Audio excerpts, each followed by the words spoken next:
Welcome back to the Roundtable. I'm Nemo, and we finally have some animation news around Justin Roiland that doesn't have to do with Rick and Morty. I'm so sorry to get your hopes up. That's right, instead we are talking about his new animated adult comedy coming to Hulu, Solar Opposites. We've done news videos about this show in the past, and honestly, I didn't know if it was ever coming. It was in development for quite a long time. But we recently got a trailer, which means it's definitely coming out, and even a tangible release date. So without further ado, let's take a look and see what this new Justin Roiland cartoon is all about. Solar Opposites is a sci-fi sitcom about a family of aliens who leave their dangerous home planet and find refuge on Earth, specifically in the American suburbs. But tensions rise when some of them get more used to Earth culture than others. That's kind of the basic plot of it, and honestly, I think that's kind of a funny idea. When I first heard the plot, I didn't know if it was strong enough to carry an entire series, but after seeing this trailer, I think they're gonna be able to pull it off. Again, before this trailer, we did not have a lot on the series, just some concept art, some actors attached, and some basic plot details like this. We recently got a series of Comic-Con interviews from the cast, which made me really excited for the series. The cast looked really tight-knit, and I was excited for the show. And honestly, this trailer was everything that I expected it to be. So without further ado, let's break it down. So far, the comedy in the series seems to pull from extremely dark humor and over-the-top violence. You can do anything on a streaming platform, so I'm sure they won't hold back at all, especially from the looks of this trailer. I mean, it literally opens with one of the aliens, Terry, wreaking havoc as he manically drives through his town, running into things and killing living creatures. At one point, there's a sweet bridge jump. It's this very intense opening just for him to rush home and inform the rest of his alien family that they don't have noses. We see from the trailer them driving away in a spaceship from an exploding planet, which I'm assuming is their home planet, possibly that they left, before ending up on Earth after what looks like literally a crash landing into their new house. Just judging by the concept art alone, it looks like some of the aliens are embracing Earth culture, specifically Jesse and Terry, while Yumulak and Corvo, voiced by Justin Roiland, are not having it. And I think this is where most of the conflict is going to come from, while comedically dissecting Earth culture and American culture and just pop culture, all through the guise of this alien family. There's a scene of them at a party, either throwing the party or just attending one, and this is where the Rick and Morty resemblance is actually uncanny. There is literally nothing differentiating this show so far from Rick and Morty, like appearance-wise. And that's not me trying to be harsh or trying too hard to compare it to his other show, it just literally looks like Rick and Morty right now. And by all means, I think that's an okay thing. There seems to be a trend for adult animation where if you make a successful show, you can make another successful show in the same art style, no one will care. It worked for Matt Groening, and you know Seth MacFarlane's been riding that wave pretty much as long as he could. Justin Roiland's just the new big adult animator on the block. This is his style. Personally, I'm not against it, though I'm a little disappointed. I wanted to see something kind of different from Rick and Morty, but I'll touch on that in a second. There's another comedic scene where Corvo and Terry argue about illegal parking amongst a fiery wreckage, some sort of apocalyptic scenario. This really displays the dynamic between the two characters, and I think most of the conflicts will arise from these two specifically. This car situation is just a great example of it. I mentioned before that I think they're just going to be making a ton of commentary on Earth culture and specifically like American culture, and this rings true in this following scene where Yumulak appears to get a man cave with this phallic LED sign that he does not understand and assumes is Earth code. There's also a very over-the-top scene where a random human, I'm presuming their friend or something, offers them heroin, just like straight up heroin. A keen viewer will notice that is actually the voice of Ryan Ridley, a man responsible for a ton of the voices on Rick and Morty and a good friend and close collaborator of Justin's. It looks like Yumulak and Jesse are going to be going to school in the series. I guess they're the quote-unquote kids of this family, which will be interesting. It opens a lot of like scenarios for school stories, specifically making fun of high school in general, which I'm always all for. The rest of the trailer kind of shows that there's going to be a lot of blood and gore, including a zombie episode, which looks pretty dark. There's a scene with a magician followed by some sort of sci-fi black hole tech. You know there's going to be a ton of science fiction stuff in this show. It's literally about aliens. We're introduced to the things called gooblers. I have no idea what they are, but it's definitely a creation of Justin's. Then finally we're introduced to whatever the pupae is. He's this little like slime thing. I'm pretty sure he's going to be like the cute merch character, but we'll have to wait and see. Finally, the trailer wraps up with some pretty overall heavy chaos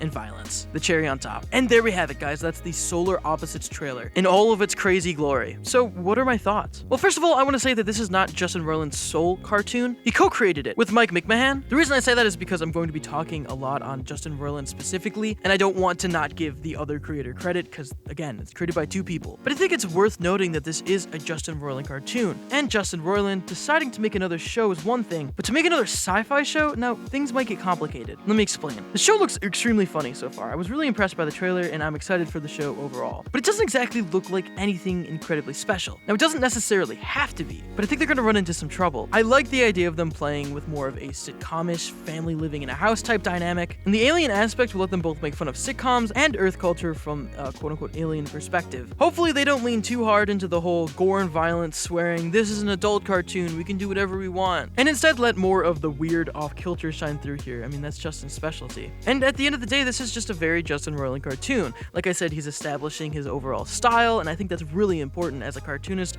and as a creator in general. It's his brand. The voice cast seems incredible already. Like I said, I saw a ton of Comic-Con interviews, and they have pretty great chemistry outside of the booth, so I think at the end of the day, the biggest thing the show has going for it or against it, it's its comparison to Rick and Morty. Because no matter which way you look at it, a comparison will inevitably happen. And it could either be really good or really bad. I think Justin Roiland's first cartoon venture away from Rick and Morty and solo from Dan Harmon, also being a dark, off-kilter sci-fi sitcom with basically the same art style, might be shooting himself in the foot a little bit. I want to know what he's capable of writing and what kind of stories he can tell. This could be a dangerous pigeonhole for his status as a creator, especially with voicing one of the main cast again. He doesn't want to mark himself as only being able to do sci-fi stuff. Solar Opposites has a lot on its shoulders. It has to not only be a good and entertaining cartoon, but it also has to be able to stand on its own a little bit and differentiate itself from Justin's other work. Otherwise, this could literally just be some sort of Rick and Morty spin-off plot. As far as I'm concerned, it could take place in the exact same universe, and it might. Now, I don't want to sound like I'm being overly critical here or analyzing things too much. In fact, maybe Justin just wanted to make a simple, funny cartoon. He wasn't thinking too hard about it, and that's also good too. This doesn't have to be his next magnum opus. This could very well just be a funny cartoon about an alien family adjusting to Earth culture and wreaking havoc and violence upon the planet. And I'm all for it. Like I said, the trailer looked really funny. The bottom line is, I am more excited than I've ever been for Solar Opposites, and I guess we're all gonna have to wait and see this coming May how the show turns out. But in the meantime, I want to turn the question over to you guys, the viewer. Are you excited for Solar Opposites? Are you not? Let us know in those comments down below, or tweet to us at Roundtable Vids or me at Nemo. If you want to consider helping out the Roundtable, you can become a member of the channel or support us on Patreon and get exclusive access to scripts and avatars. As always, if you enjoyed this video, make sure to give it a like, share it, and subscribe to the Roundtable for more incredible cartoon content. As always, guys, I'm Nemo. This is a breakdown of the Solar Opposites trailer, and I'll see you next time. Peace.